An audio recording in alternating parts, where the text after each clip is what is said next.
Issues 1 and 2. My lady, just before we go into issues 1 or 2, just wanted to bring to your attention that the evidence actually show that the sum paid by the appellant for the motor vehicle represented the duties that were assessed, nothing more, nothing less. My learned junior, Miss Jarrett, will deal with issues 1 and 2, 3 if need be. And in respect of issue 4, my lady, I just crave your ladyship's indulgence. I think your ladyship indicated the concise manner in which that issue ought to be dealt with. And so we say that the statements complained of were orbital. They were clearly not considered statements of principle, which formed an integral part of the reasoning. And so the Court of Appeal addressed the matter correctly.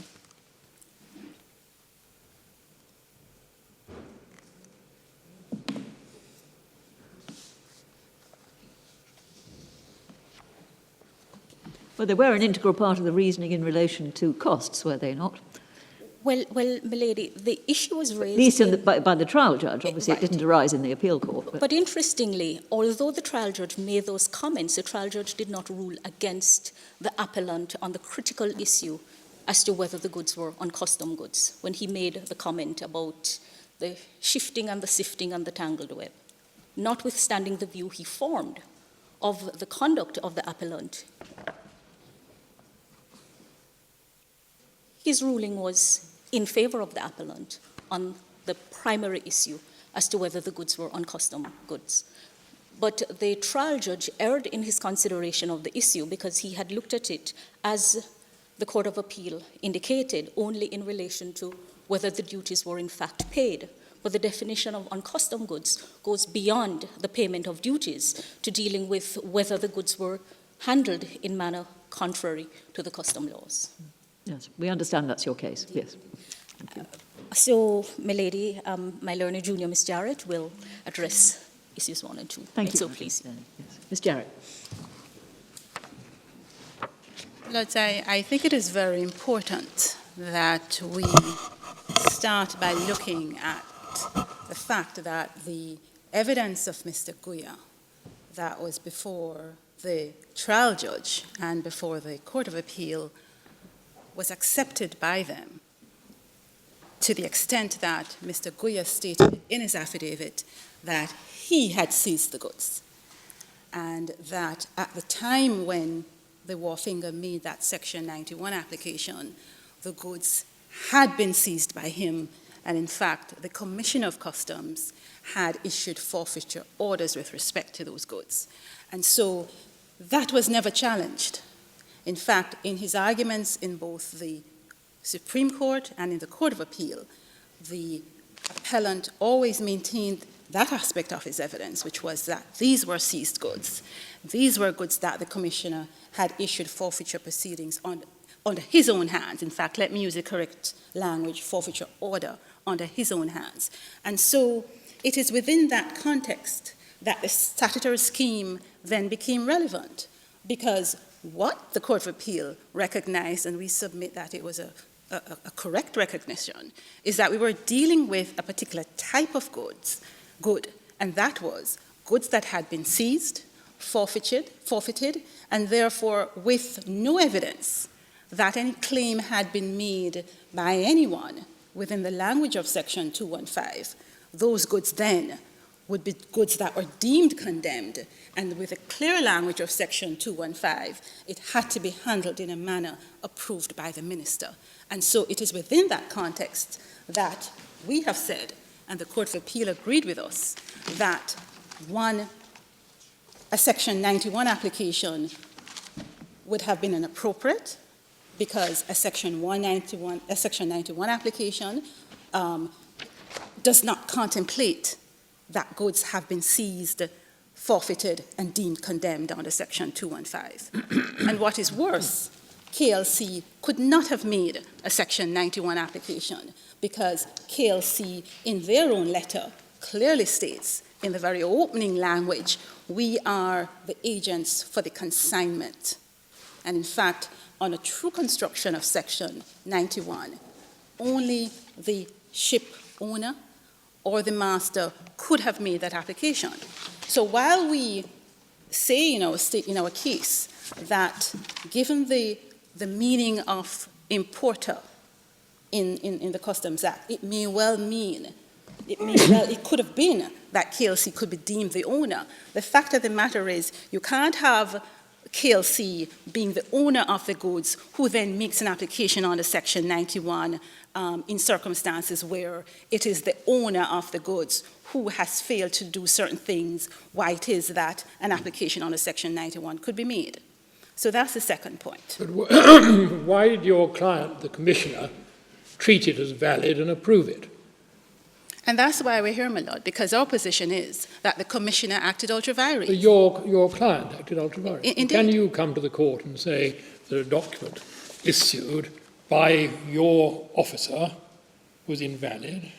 It's not and it's been relied on apparently by Kingston. It's not a happy position to be in, my lord, but our position is that the Commissioner of Customs, being a public authority, with his duties established by statute, the powers that he has are grounded in the statute, and so anything that he does that is ultra vires that statute by virtue of the clear principles of administrative law, which your lordships are very well familiar with, he would have acted ultra vires. And so it is not a happy situation for us to come here and argue that our own client acted ultra vires, but the fact is that, based on our position in the case, that he did.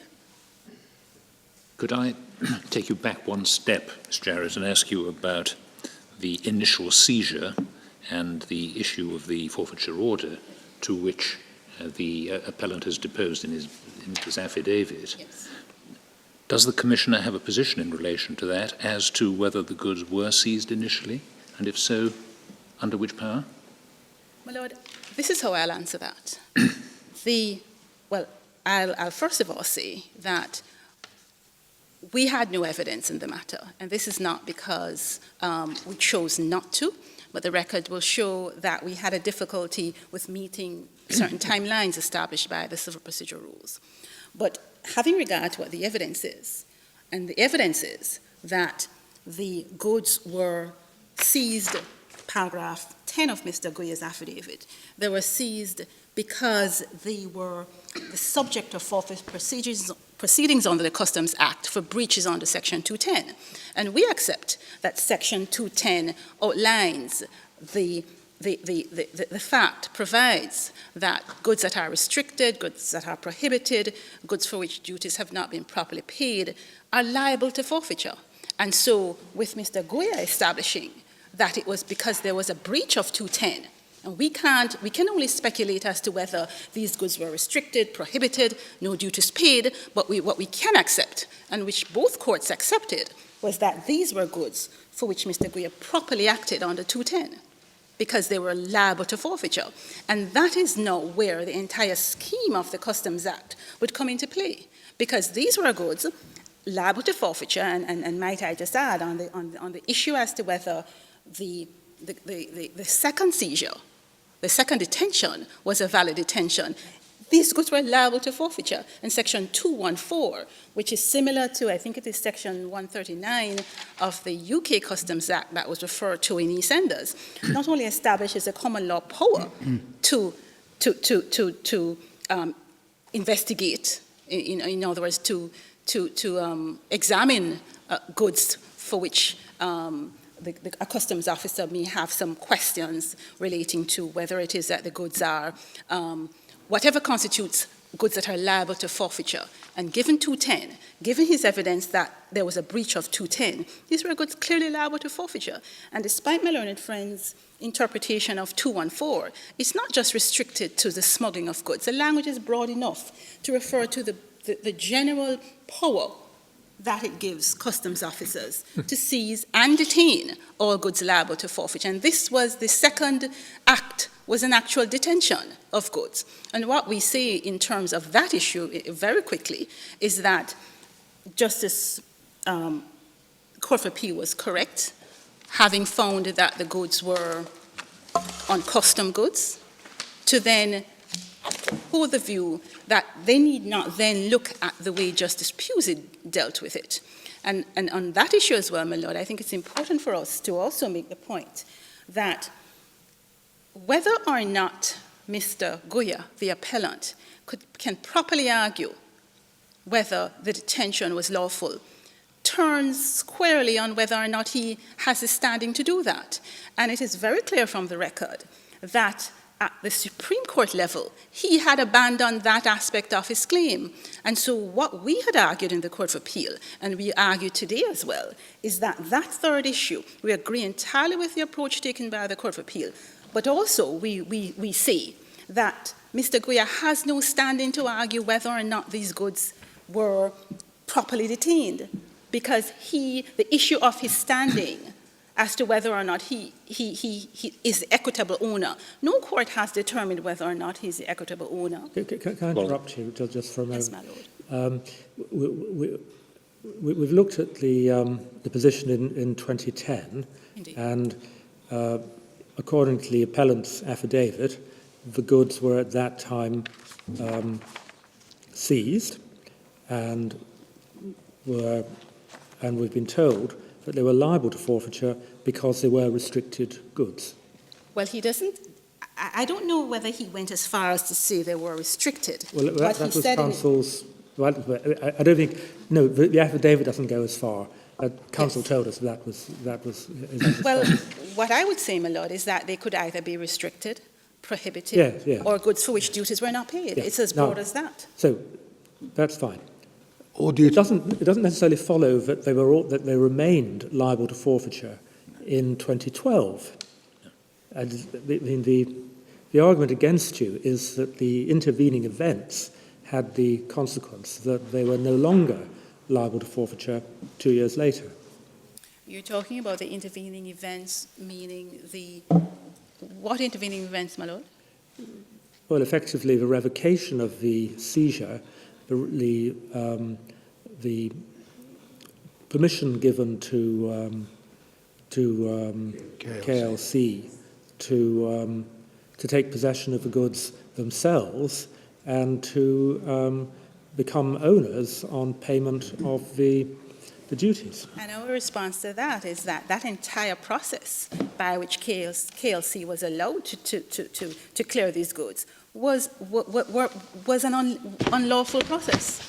It had no legality. Well, yes, you said that.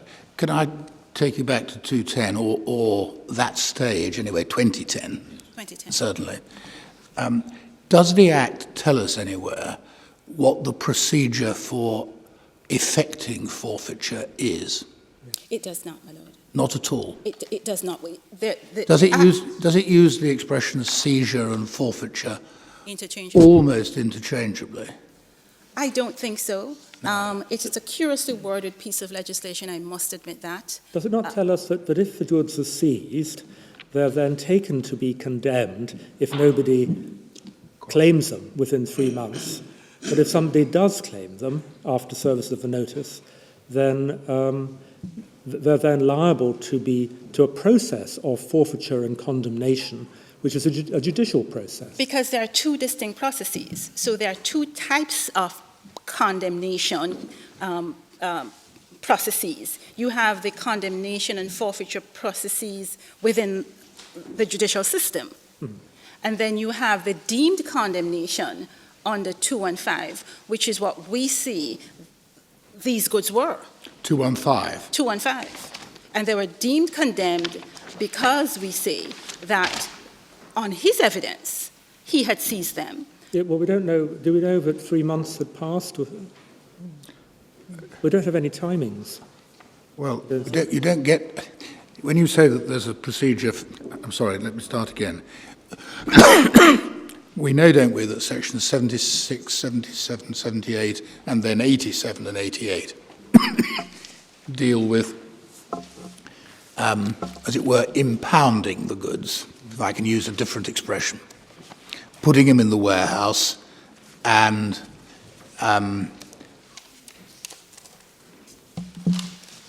Yes, extract and selling them if they're not claimed, effectively. Is that right? My Lord, Now, yes. are those goods, should we think of those goods as forfeited or not in your submission? I wouldn't see that those goods would necessarily be forfeited. Well, no, they're not, you see, are they? Because they don't become the property of the government. They are impounded, Yes. and the government sells them, Indeed. which is different, Indeed. because the money goes to the owner if he ever turns up. But what is different in this case is that Mr. Guyah says the goods were forfeited. Well, I know, and that's why I asked the question, where in the Act we can find the process of forfeiture. Because I can quite see that if goods are sometimes described as liable to forfeiture, that may simply mean that in the last resort there can be a court order forfeiting them. But I understand really all the argument at the bar on both sides to be proceeding on the basis that there is a way in which forfeiture can be accomplished by the Commissioner, as it were, administratively. Other than by court proceedings. Yes. Yes. You'd say there is. I would accept. Does the Act tell us anything about that, or is it simply long-established practice? I think that's a matter of convention and long established practice. Right. And I would also say, But it is to be distinguished, is it, in your analysis, from the 76 to 87 procedure for... I've called it impounding, but I think it's probably called seizure, isn't it, in the Act? But 78 talks about forfeiture. Yeah. Oh, 78 No, does, does I it? mean, Yes. And 78 is forfeiting for breaches 76 and that's what's 77. rather odd. It tells that the goods are Oh, yes. forfeited, Yes. but then you go on to Section 88 and discover that they're impounded. Yes. but I think the critical thing is that it was Mr. Guyah's evidence that these goods had been forfeited, Yeah. Well, and it was accepted by the court. 78 would seem to be the more serious remedy of forfeiture in the event that somebody interferes with the Yeah. goods and they're not dealt with properly. But if they are dealt with under 76 and 77, then you go to 86 and 88, don't you? And what you have is a sale which is not on behalf of the government, except insofar as it can recover its expenses. Is that, anyway, that's right. You also have section 214, And you have 214. which is uncustomed, prohibited or restricted goods, Yeah. or any goods liable to forfeiture. And you have 214A, Yeah. which speaks of proceedings taken for the forfeiture, which rather suggests that that's talking about court procedure.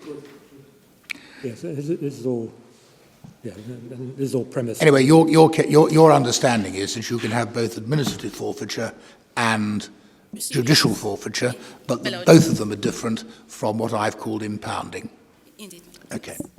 So seizure may be either. Well, it starts with a seizure, Yes. ultimately ends in a forfeiture, Well, one way or the other. it may do. It may. It may. All right. Thank you. Thank you very much. So, so that's the evidence. And I think I touched on the fact that the Section 91 application would not be appropriate for those types of goods. You accept, though, that the procedure described in the memorandum from the Commissioner was a valid procedure, do you? No, my lord, we don't accept that. We certainly don't accept that. Well, I mean, it's your Commissioner's document and procedure. It You're saying he is. got that wrong. It is, and Well, are those are your instructions from the Commissioner that he got that all wrong? But isn't your point that Section 91 didn't arise? That memo is about how you do Section 91. it did not And arise. your It did not point is arise. that Section 91 didn't arise didn't because these arise. goods had already been forfeit. Indeed, my lord. And I want to be forfeit is a clear. totally Are you different saying the thing. memorandum is valid? I'm saying it's not valid, my lord. The memorandum? What we're saying is that it was ultra vires the act. But I thought you were saying that, not that the memorandum was invalid, but the actual use of the Section 91 procedure was invalid. Yes. Well, let me put it this way. The Section 91 procedure was not valid. But I mean, And look the- at page 37. This is a document Yes. issued by Commissioner's Office. As I understand it, Well, not specifically associated with this case, and for all I know, it may still be in operation. Are you saying that that memorandum, that procedure is invalid. Let me rephrase my position on the document. With respect to the facts of this case,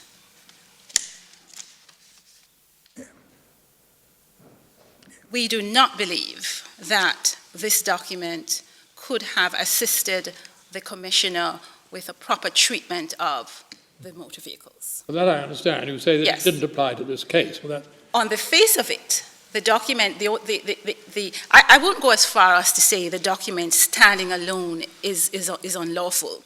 What I'll say is that it raises some questions. no, but I mean, it's very important to know, because this document presumably has been applied to all sorts of people, and goods have been entered on the basis of it. So, and presumably the Commissioner regards it as being valid.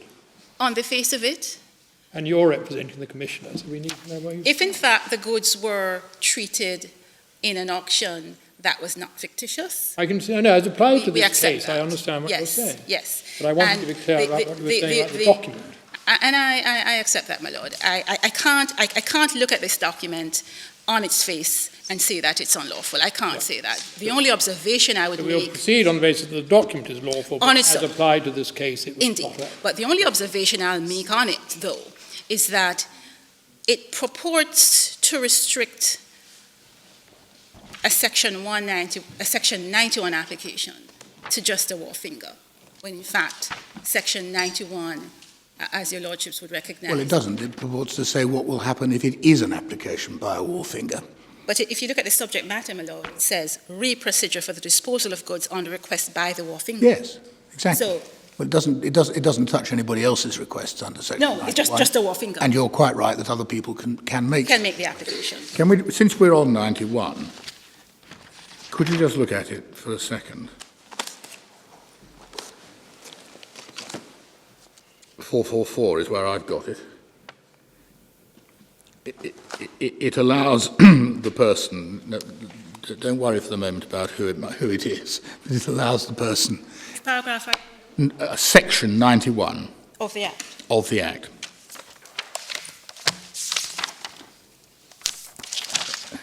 What it does is when the owner hasn't made entry, in other words, paid the duty, That's right. the ship owner or master or his agent may ask to do so. Indeed.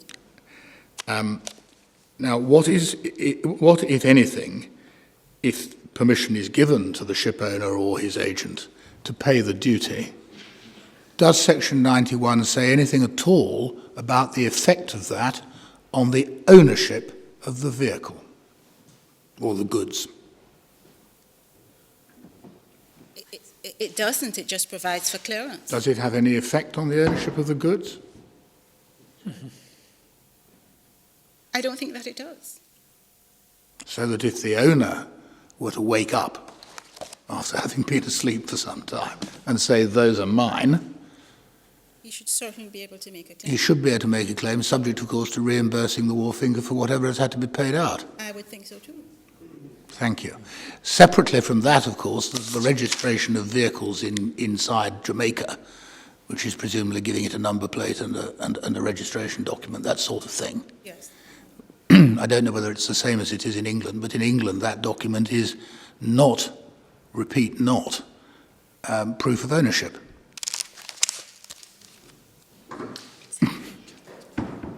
It says so right at the top of it.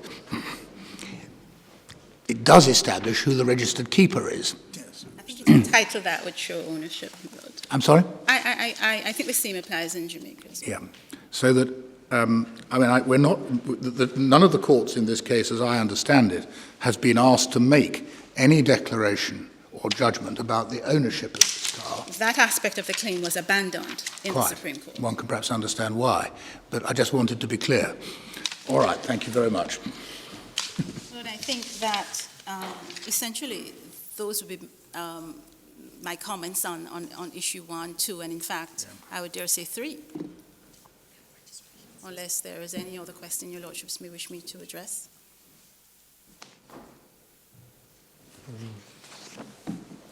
Just give us a moment.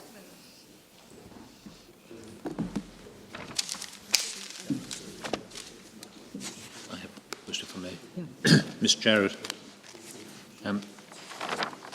if we're all proceeding on the wrong premise, and if, in fact, these goods were not seized initially, then is there any reason why Section 91 should not apply?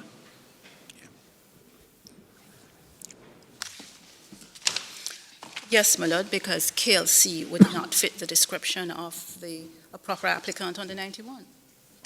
So what is the right procedure for a wharfinger in that situation? He's left with the goods, he doesn't know what to do with them, no one's paying for them. Lord, I have to admit I don't know that answer. Could the Commissioner not adjust the procedure under Section 91 pursuant to his powers under Section 259 in order to adapt it to the particular difficulty which arose in this case?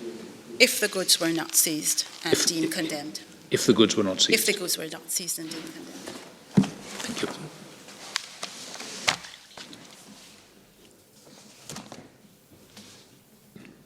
Yeah, sounds. Those would be our submissions. Thank you very much indeed. Ms. Jarrett, is there anything more you wish to say, Madam Attorney? Unless your lordships have any specific questions. Those are our submissions. Well, we've asked lots of questions of the other side. We got some of those were questions which we would otherwise have asked you. So don't assume that just because we haven't asked you very much, we're more on your side than we are on theirs. Please don't make that assumption. Never, my lady, never make any such assumption. That's fine. Thank you very much indeed. So please you. Yes, well, do you wish to reply, Captain Bizzle?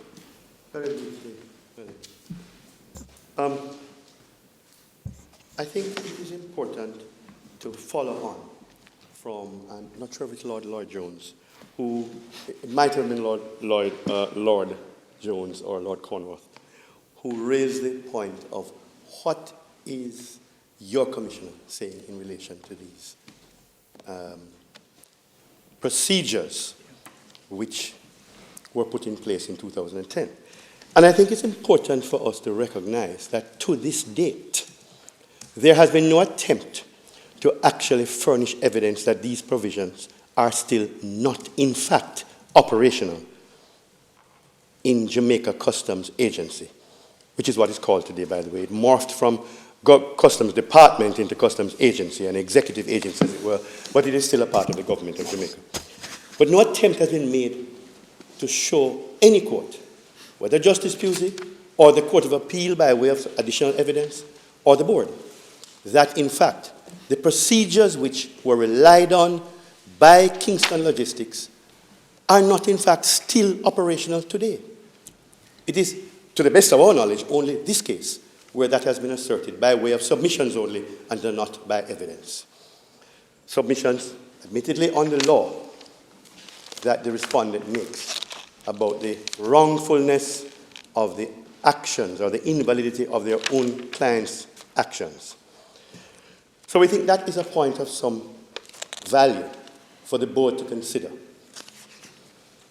One would have expected, I think, that if these invalid provisions were really so invalid, that we would have seen some evidence of that already. An affidavit from a minister, for example, saying, I have directed those provisions to be invalidated. Something like that, which I'm sure the board or any court would have paid very careful attention to in its final determination of this matter. When the defendants applied to get some evidence in late, very late. Very late, and I asked wait, I'm sorry. Wait. When they did it very late, what was the attitude of the claimant? Of the? Claimant, Mr. Guyah. When the defendants applied? Yes.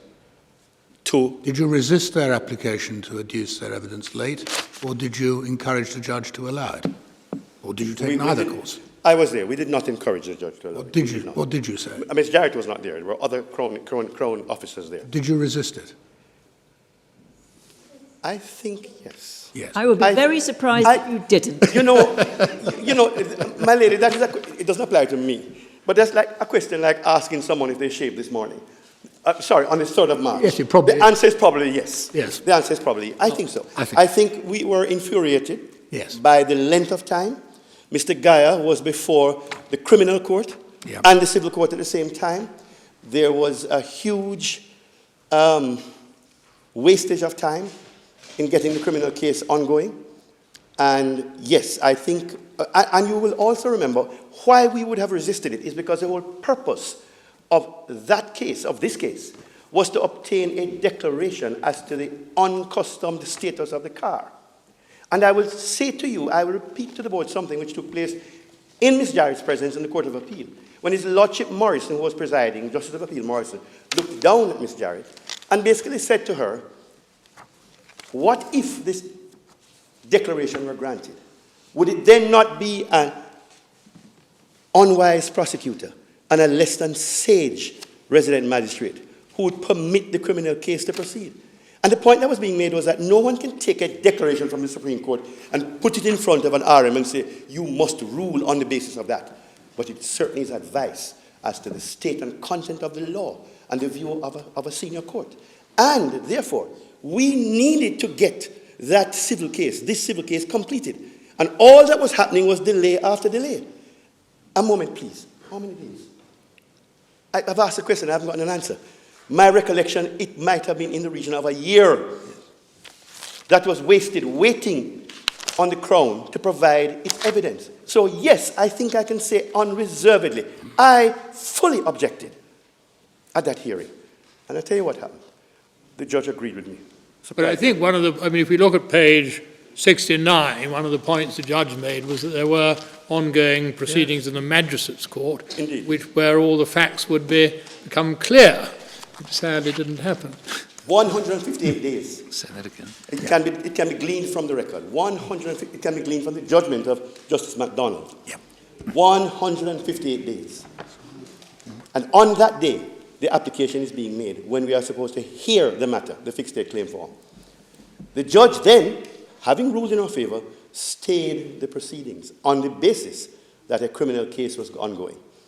And for the life of me, my lady and my lords, I cannot remember that very seminal and old case on which everyone on that side, including the judge, relied. But the point is that... What? Selwyn and Brooks. Mm-hmm. Selwyn and Brooks, that is the case. But that is what went to the Court of Appeal. We took that to the Court of Appeal and argued a number of things in relation to that authority, including its, shall we say, its antiquity and its irrelevance to proceedings such as these. And we're successful in that regard. But to go back to the beginning, yes, we objected. After 158 days, I think we were entitled to object, my lady, my lords, given the circumstances and the purpose of the action. So, at the end of the day, what we have before us, and I think what your lady and your lordship, your board is wrestling with, is this concept of whether a party, particularly a senior government officer, can be represented in an argument to say what he did was wrong and therefore completely becomes a nullity insofar as a third party who relied on it is concerned. So goods, they say, acquired the status of being uncustomed and therefore nothing could cure it. Of course, except a ministerial disposition or a ministerial approval of disposition. There's no evidence that the minister said it can't be done that way, but the court has been asked to, and the Court of Appeal has assumed it. Justice Brooks cited 4 irregularities, which themselves were somewhat self-fulfilling prophecies. And these irregularities, he said, was what was the cause of the principle of regularity not applying. I'm not going to attempt to dissect them. I think your lordships, your ladyship and your lordships are far more capable of that than I am or we are. But I will say this. I think that it is a far stretch for a court to look at a situation where there is no evidence at all of irregularity and then to determine that the transaction is laden, riddled with these irregularities, which are fraud even, which arise only because of the transaction. So, you can't help me. Could you have moved?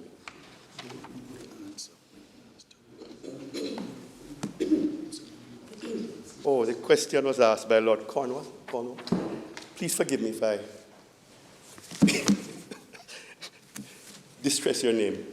I think the question might have been posed, my Lord, what relief does a wharfinger have in these kinds of circumstances? The answer to that question, I don't know. The commissioner is the only person who can answer that, I would say. And in this case, he answered it a certain way. Could it have been wrong, the manner in which he answered it? Maybe. But when he does answer it, and that answer grounds third-party rights and private rights, then your board is left in the unenviable position, somewhat different from the unenviable position that Ms. Jarrett finds herself in, of trying to determine which is the better route to prevent injustice. We read a lot in our judgments nowadays about the courts performing a balancing act.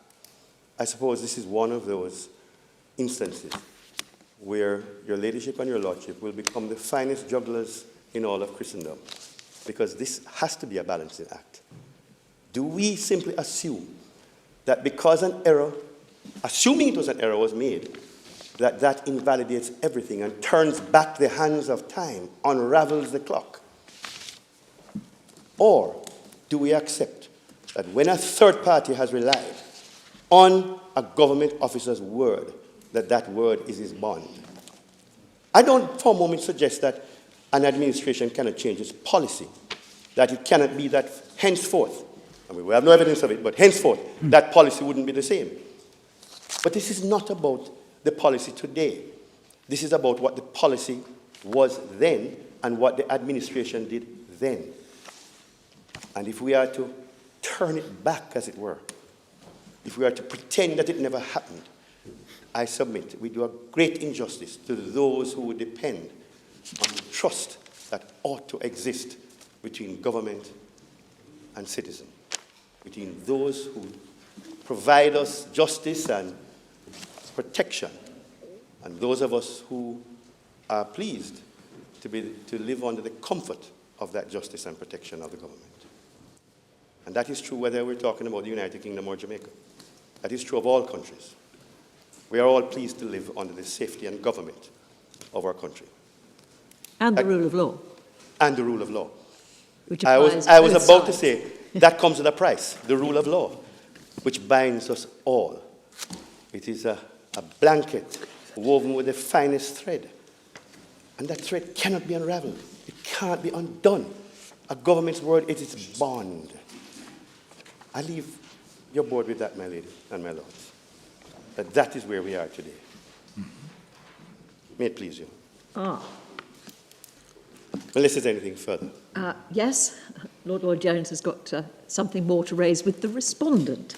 So thank you very much, Captain Hesker. If I may. And if the answer to that is something to which you need to reply, it may very well not be, well then of course you may. Thank you. Yes. Forgive me, I'm not sure whether this question should be directed to Ms. Ford or to Ms. Jarrett. It's said against you, so far as the 2012 seizure is concerned, that required a warrant. And we don't agree with that. Yes, forgive me. The question is, under which power do you say the Commissioner was acting in the 2012 seizure? 214. Under Section 214. Goods were liable to forfeiture. Thank you. Because they were Custom goods. uncustom good. Thank you very much. Thank you.